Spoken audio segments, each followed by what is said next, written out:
Olá, eu sou Elisângela Araújo. E eu sou Igor Braga. E esse é o programa Pensar Direito, produzido pela Escola Judicial do Tribunal de Justiça do Amazonas, em parceria com o Sistema Encontro das Águas. O Pensar Direito é uma iniciativa da EJUD para discutir temas de relevância social, para esclarecer dúvidas sobre a atuação do Poder Judiciário Estadual e apresentar as atividades desenvolvidas pela escola.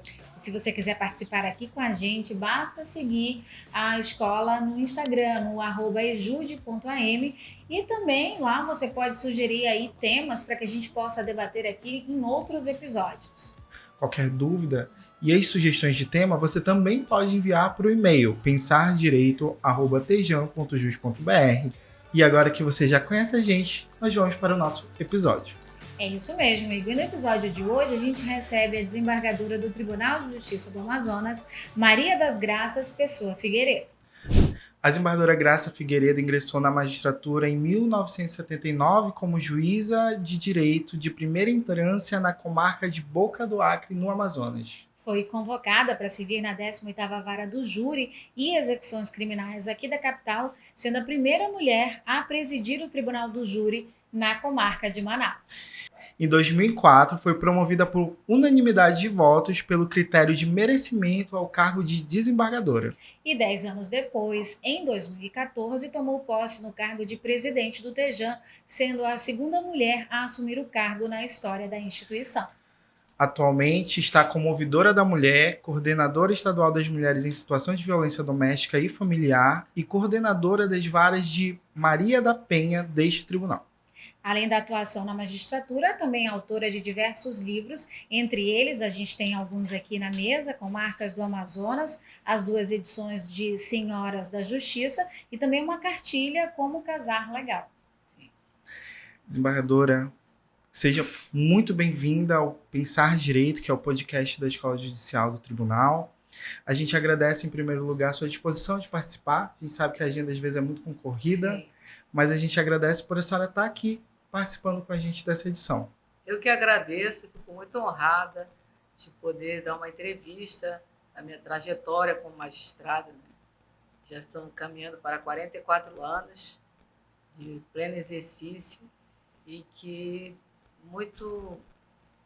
é muito prazeroso para eu ter essa missão de distribuir justiça.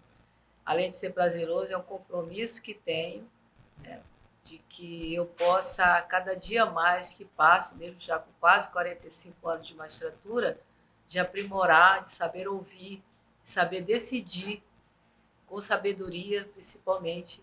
Peço todo dia a inspiração de Deus para que Ele me dê discernimento e sabedoria. Desembargadora, uma pesquisa divulgada no ano passado do relatório Justiça em Números do CNJ diz que as mulheres representam apenas 38% do judiciário brasileiro.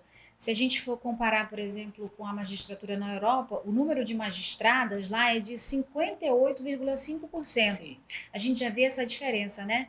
E é justamente nisso, nessa motivação, que a gente quer descobrir por que a senhora ingressou na carreira da magistratura. Sim. Eu, logo que formei em Direito, eu fui trabalhar numa antiga Coaban, né? Era assessora jurídica de lá.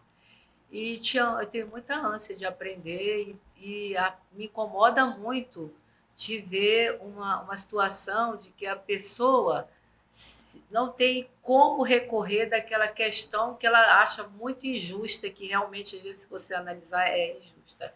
E eu andando pelo fórum, né, pelo Tribunal de Justiça, que antigamente nós não tínhamos muitos fóruns, funcionavam todos lá, as varas funcionavam no Tribunal Antigo. Eu vi vários papéis pregados na parede que não havia xerox, não havia o celular para fotografar, você tinha que anotar que era um concurso para a magistratura. Aí eu fiquei pensando, eu acho que eu vou fazer, né? Eu tinha pouco tempo de formado em Direito e eu disse, eu vou estudar com alguma colega, vou ver se eu consigo uma colega para estudar comigo, mas eu não vou contar para ninguém, porque depois eu não passo, vou dizer, olha, advogada não é bem sucedida, né?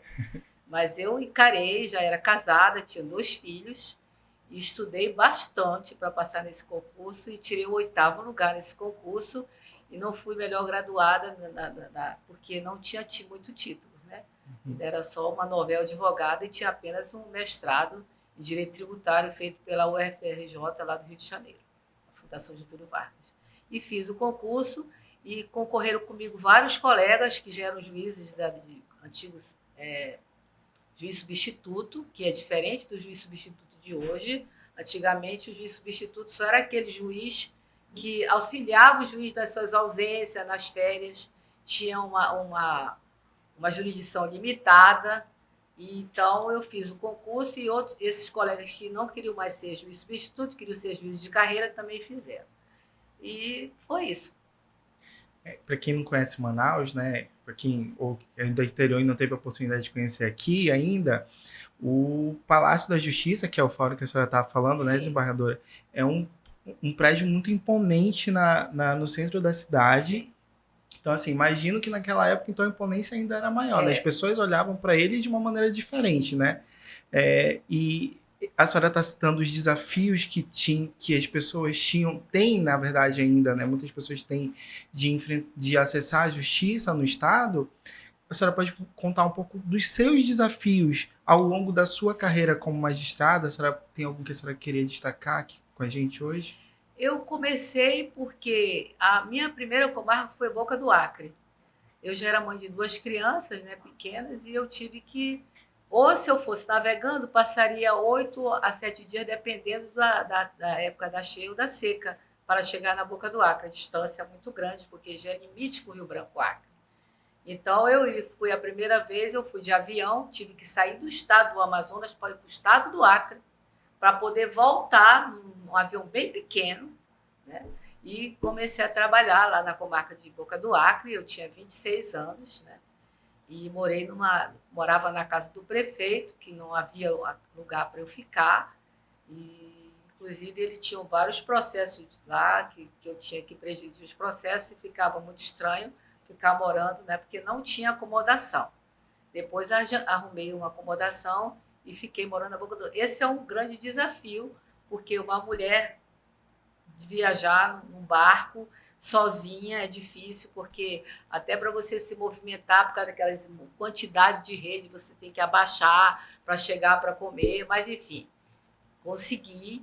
Depois de lá, eu fui promovida para vir para remoção para a comarca de Nova Olinda do Norte, fiz todo o Rio Madeira, Silves, fiz ali no Varipuanã, todas aquelas partes, a parte do Madeira. Depois fui para Manacapuru e finalmente cheguei na capital, como juíza de primeira, de juíza da capital, primeira entrância. Bom, desembargadora, eu sou mulher como a senhora e a gente sabe desses ambientes onde predomina a figura masculina. E eu queria que a senhora contasse como foi no início da carreira da senhora e como que a senhora enfrentou. Porque a gente sabe, logo no início aqui da nossa conversa, eu dei um dado do nosso judiciário brasileiro, né, onde 38% apenas dos magistrados total são de juízas ou desembargadoras, um número muito baixo. Olha, no meu concurso foi assim, o concurso que mais aprovou magistrada. Nós éramos, das 8 primeiras colocadas, nós éramos 6 mulheres e 2 homens. Então, foi o concurso que iniciou as magistradas mulheres sendo aprovadas em primeiro lugar, né?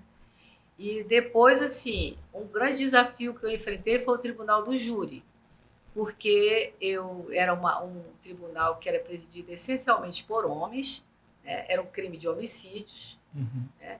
E que os promotores atuavam também homens, e eu fiquei assim, quando eu fui designada para presidir o Tribunal do Júri, eu fiquei bem apreensiva, tanto que eu, em casa, para eu poder pegar a prática, eu botava minhas crianças sentadas no sofá e ficava falando para eles como se eu estivesse no Tribunal do Júri, né? E eu enfrentei vários desafios de vamos dizer assim, de pessoas que achavam que as mulheres não teriam capacidade alguns colegas mesmo, né?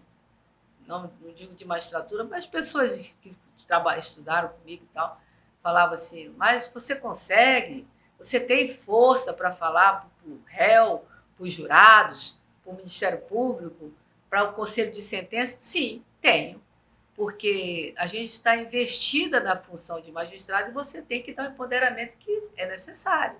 E eu não tinha essa dificuldade, entendeu? E apenas que eu achava um pouco de constrangimento quando era obrigada a ler o relatório muitas vezes era crime de homicídio, que hoje seria o feminicídio, e que havia essa questão sexual que ela é dita assim, nua e crua, conforme está escrito e conforme o réu fala. E aquilo me deixava um pouco constrangida, porque era um palavrão assim muito estranho de ser enfrentado naquela. Mas depois fui acostumando e, graças a Deus, consegui presidir os júris com normalidade e tudo, até que passei depois para a execução criminal, que também era outra vara que nunca tinha sido presidida por nenhuma mulher. Eu tinha que ir à penitenciária, fui várias vezes lá e fazer reunião com presos, mas eu acho que a juventude também dá muita força para que você não se intimide. Eu nunca fui uma pessoa de ser intimidada, me dá um certo receio, eu me preparo psicologicamente, principalmente com o meu Deus, eu me preparo com ele, que é a minha mãe do céu, que nunca me desampara, e consegui. Desculpa te cortar nesse momento, a gente vê o pioneirismo da desembargadora Graça na Justiça do Amazonas, quiçá na Justiça do Brasil, né? Eu acho que a sua próxima pergunta deve ser sobre essa pesquisa dela, mas a gente observa isso, né? Eu vou usar a palavra resistiu, porque eu imagino quantas barreiras não surgiram ao longo da carreira, né? Na própria faculdade, quando fez o concurso, enfim. Mas é um exemplo a ser seguido por todas as mulheres. Aqui a gente não está falando da juíza, a gente está falando da mulher, lógico, da pessoa. Eu compreendo isso, até porque as mulheres elas são bem taxadas até hoje dessa questão que diz que as mulheres querem... uma certa vez eu estava fazendo uma pós-graduação aqui em Manaus e o professor que ministrava a primeira aula, ele começou a dizer que ele tirou o primeiro lugar em tal concurso, Só não tirei do primeiro lugar no tal concurso porque a senhora que tirou o primeiro lugar, ela tinha pendores de beleza. Eu não me contive, eu pedi a palavra e disse para ele não, porque o senhor estudou menos. Ela estava mais preparada do que o senhor. Não foi, pode até ser ter pendores de beleza, mas não foi. Ela não tirou o primeiro lugar porque ela tinha pendores de beleza, porque ela tem competência. Falando sobre mulheres magistradas, inclusive, esse é o seu livro, né? A sua pesquisa, Senhoras da Justiça, e a senhora faz uma reflexão da presença da mulher dentro do ambiente do Poder Judiciário, né? E é perceptível a gente estar aqui conversando com a senhora, percebe muito como esse é um tema que para a senhora tem é muito pessoal. Ele é extremamente ligado à sua história e é bonito ver isso, assim, enquanto pessoa que acompanha a sua trajetória. Eu não sei se a senhora, provavelmente não, mas eu entrei no tribunal um pouquinho antes da sua gestão começar.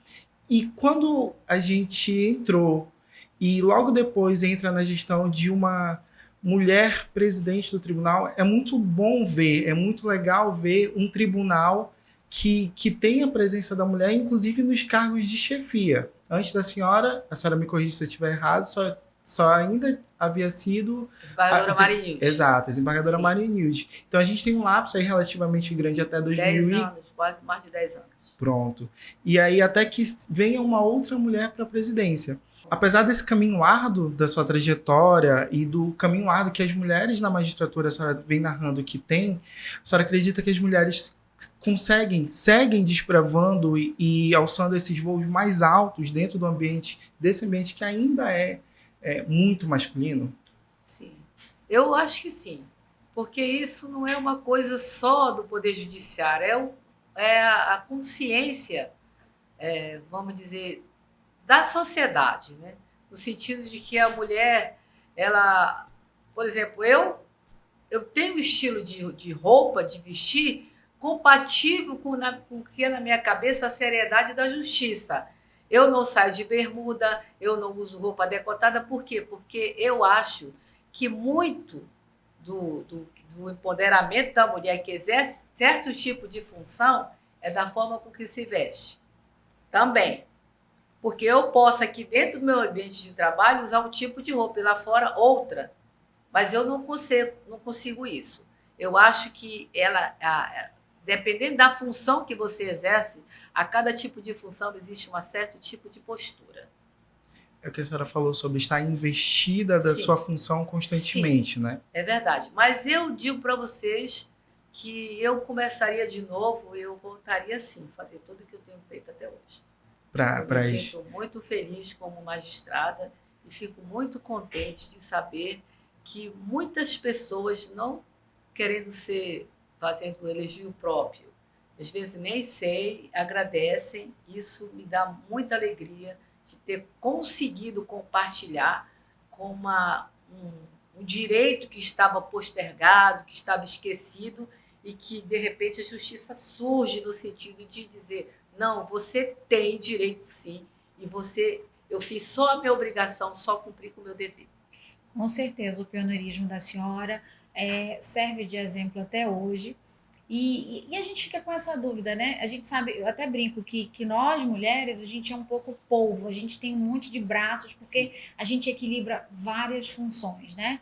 Ser mãe, ser mulher, gerenciar o lar e ter a vida profissional, além, claro, da vida conjugal. Como é que a senhora conseguiu equilibrar tudo isso? Porque a gente está falando de uma juíza nova, que já tinha 2 filhos pequenos, casada e que vai para o interior do nosso estado. E quando a gente fala em Amazonas, o nosso estado é um país. Hostil, é muito né? hostil. É uma distância muito diferente de outros estados. Se hoje as pessoas já acham difícil, imagina naquela época. Eu só consegui levar minhas crianças para Nova Olinda do Norte, que era mais próximo, eram 19, 20 horas de barco, né? Amarrava uma linha no braço de cada um para eles não saírem distantes de mim, né? Porque não conseguia, levei e amarrava e para onde eles iam, eles tinham que ir comigo. Até porque é muito baixo, tinha medo que caísse, também nem sei nadar. Levei-os, ficaram lá comigo, mas como as águas amarelas, né? Para quem vai ouvir, elas são locais onde existe muito inseto nos municípios. Já no Rio Negro, os insetos são menores. E lá em Nova Olinda do Norte é o rio Madeira. Então, o Rio Madeira é amarelo. Então, tinha muito bicho. Então, eles foram muito, muito picados. Me lembro que certa vez o meu filho do meio, que hoje é defensor público, o Fernando, ele amanheceu com uma bolha de água aqui, como se fosse uma queimadura, e eu chamei alguém para me ajudar, que não havia médico. Chegou uma senhora lá, isso foi o potó, que é um inseto que pica e ele faz como se fosse uma queimadura com uma bolha d'água forte. E ele tinha febre, e eu não sabia o que fazer, e aí o motor só ia segunda-feira até o final do Madeira, só voltava na sexta. Eu falei, nossa, e agora? E aí, felizmente, apareceu um avião do antigo Dera, e eu pedi uma carona e trouxe o menino para cá com febre. O avião balançou bastante, mas a juventude enfrenta tudo, né? Agora eu tenho medo de balançar, mas naquele tempo vinha mesmo. E deu tudo certo, sabe? Mas é hostil, mas as minhas netos gostam de ouvir as minhas histórias, né? E eu sempre gosto de relatar porque é assim, com muita alegria. Mesmo já chorei muito. Tem o meu filho mais novo, fala assim, por que você não faz concurso para magistratura? Eu disse, eu não. Eu vi tanta senhora chorar, mãe, que eu não quero fazer concurso para magistratura. Falando sobre conselhos, desembargadora, a gente falou sobre o seu exemplo enquanto mulher, a senhora está falando do seu exemplo como mãe também, né? Acho que mais do que a coragem da juventude, tem a coragem da maternagem, da maternidade, que eu não tenho como saber. Vocês que podem me contar um pouquinho sobre o que é isso. Que conselho que a senhora daria para as mulheres que estão nos escutando, que estão nos vendo, estão nos acompanhando aqui, que desejam seguir na carreira da magistratura ou qualquer outra carreira dentro da carreira jurídica? Eu acho que todas as meninas que vão seguindo para fazer um curso superior, elas têm que... Assim, eu, por exemplo, primeiramente gostaria de ser médica. Mas tanto que eu fiz o curso, que antigamente era curso científico, encaminhando para ser médica. Mas no último ano, o meu professor fez um convite a todos para visitar o Hospital Getúlio Vargas, que estava novo. Nós entramos pelo lado do necrotério. Eu falei, olha, aqui não é minha praia. Aí faltava 3 meses para o vestibular, eu tive que estudar tudo ao contrário para poder fazer direito. E, na verdade, foi o que eu fiz muito bem, porque eu não daria boa médica, entendeu? não gosto do ambiente hospitalar, né? Acho que os médicos são grandes altruístas, né? Que se compadecem com a dor dos outros, compartilham com a dor. Eu não teria isso, essa disposição. Tanto que eu, quando fui juíza de vara, não gostaria de ser de vara de família, porque é uma vara que envolve muito, a gente se envolve com o assunto, e principalmente a gente que é mãe, que tem que compartilhar com essa situação, ela é muito difícil. Eu sempre gostei de ser de vara civil, não gosto de vara criminal também, não. E a senhora gosta de desafios, né? Sim. Recentemente, a senhora recebeu um desafio aí que foi justamente de implantar aqui no Tribunal de Justiça a ouvidoria da mulher, né? Sim. Que veio por meio de uma recomendação aí do CNJ, mas é algo muito novo. A ouvidoria, a da mulher, ela, como está dizendo, da mulher específica, né? A gente ouve as queixas das mulheres, vamos dizer. Aí ela chega, pode dizer, doutora, desembargadora, meu processo está demorando muito, eu converso com as colegas das juízas lá das varas da Maria da Penha, ou então as servidoras também, que pode sofrer vários tipos de assédio, importunação, tudo que, ou ameaças também dentro do ambiente de trabalho. Essa ouvidoria é mais voltada para esse sentido. Nós recebemos queixas do povo externo, das mulheres externas, mas mais é voltada para servidoras e magistradas. Tá? Mas, felizmente, que nosso tribunal ele é pacato, todas as pessoas aqui são bem respeitosas, a gente não recebe muitas queixas não da ouvidoria. Mas ainda hoje tive uma reunião que nós estamos fazendo vários planos lá nas varas Maria da Penha, que eu coordeno, no sentido de que a gente faça cada vez mais movimentos no sentido de chamar a atenção à sociedade, tanto que agora estou escrevendo um livro, ele já está no final, para ser colocado na rede pública, para esclarecimento de adolescentes, que não só é a mulher que sofre bullying, depois com aquela lei Borel, também os adolescentes estão enquadrados nessa violência doméstica também contra crianças e adolescentes. Desembargadora, a gente está com algumas obras aqui da senhora na mesa. Imagino que são obras que têm um cuidado da senhora e tudo mais, mas tem alguma realização profissional que a senhora considera, alguma realização profissional específica que a senhora considera um marco na sua carreira?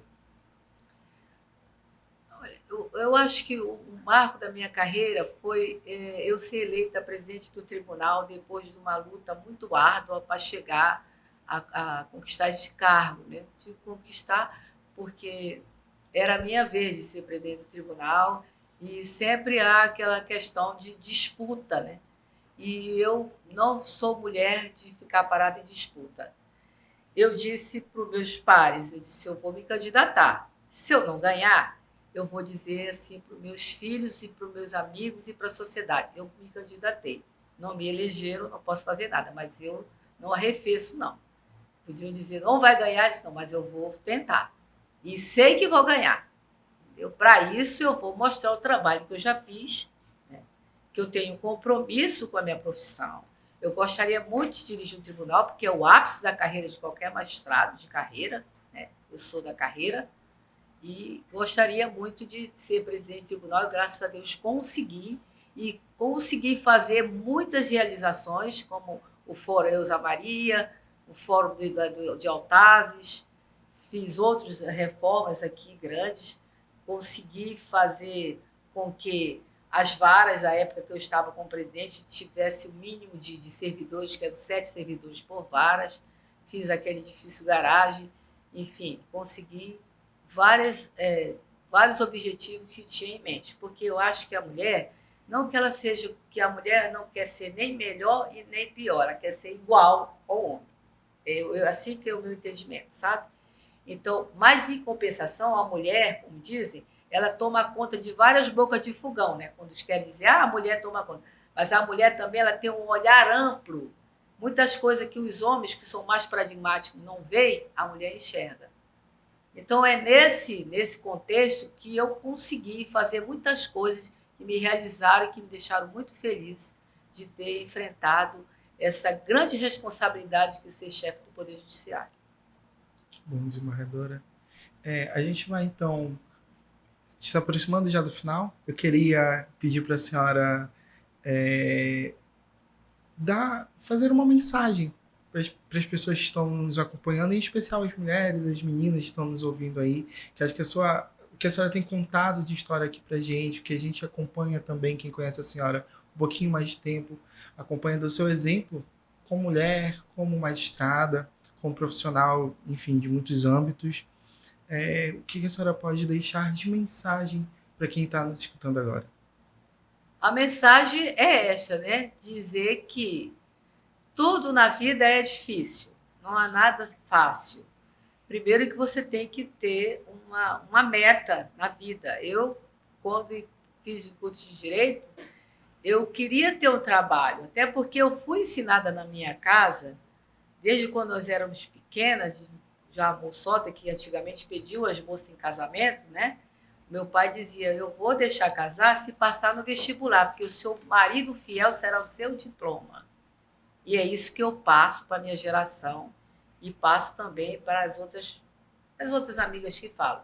No sentido de quê? De que a mulher tem que ter sua independência, ela tem que ter uma meta, ela tem que ter uma motivação de vida. Ela tem que dizer, não, eu gostaria de ser e eu vou ser. Porque não adianta você estar no planejamento, você tem que agir, porque senão você não conclui a sua meta. Pode até não ser toda, mas boa parte vai muito da sua persistência, do seu trabalho, da sua perseverança, do seu querer. Dificuldade temos, sim. Principalmente quando você é mãe, é dona de casa, porque a mulher nunca deixa de ser dona de casa. É por isso que ela tem várias jornadas de trabalho, né? Mas é muito gratificante. Eu não venho, todos os dias eu quero vir para o meu trabalho, todos os dias eu tenho uma mensagem nova, sabe, para ler, para ouvir, uma percepção. Ainda há pouco viemos de uma reunião com o Ministério Público, né, no sentido de a gente ampliar a rede de apoio no combate à violência doméstica, que está muito forte, né? O que me incomoda muito no sentido é de que as leis têm que ser mais severas com estupradores, abusadores de criança. Isso é que está me incomodando muito no momento. Eu vou torcer muito para que os legisladores façam uma lei mais rígida, mais firme, e que eles possam ser enquadrados devidamente, porque tem que ser respeitada a infância. E eu quero agradecer imensamente a EJUDE, que presta relevante trabalho aqui no sentido de dar motivação e aos servidores, que movem a máquina judiciária. Sem os servidores também nós não vamos muito para frente, que na verdade o Poder Judiciário ele é uma máquina que ele precisa ser executada por todos. E é por isso que eu quero saudar vocês. Muito obrigada pela oportunidade. E a EJUDE, e parabéns ao desembargador César, que faz excelente trabalho junto com todos os profissionais da EJUDE, e que eu fiquei muito honrada de vir aqui prestar esse depoimento. Nós que agradecemos aí essa aula, não foi só de direito, uma aula de vida, né? Porque, como a senhora falou, desafios todo mundo tem. O pobre, o rico, o preto, o branco, o amarelo, não interessa. Mas com coragem e com esforço e perseverança, acreditando, você pode ser o que quiser. Você só tem que trilhar esse caminho, como a senhora aí nos demonstrou, né? Nada vai ser fácil, mas você pode ser capaz de atingir tudo que você quer. Sim. E principalmente, eu digo assim, que cada vez que você vai crescendo, mesmo até na idade, eu procuro adquirir sabedoria. Ouvir, muitas vezes até um jovem me dá uma aula que eu apreendo isso para mim, porque eu acho que ele está tendo uma visão melhor do que eu daquele propósito. Então, eu acho que isso que é a vida, né? Você cada dia mais ter essa percepção de que é um aprendizado diário no nosso crescimento espiritual, principalmente. Muito obrigada. Este programa é uma realização da Escola Judicial do Tribunal de Justiça do Estado do Amazonas. E a direção técnica é de Leonardo Leão e direção geral de Rafael Santos e Marcos Vinícius. O roteiro é de Igor Braga, Elisângela Araújo e Marcos Vinícius. Apresentação: Elisângela Araújo e Igor Braga. O Pensar Direito fica por aqui. A gente se encontra no próximo episódio. Até lá. Tchau, tchau.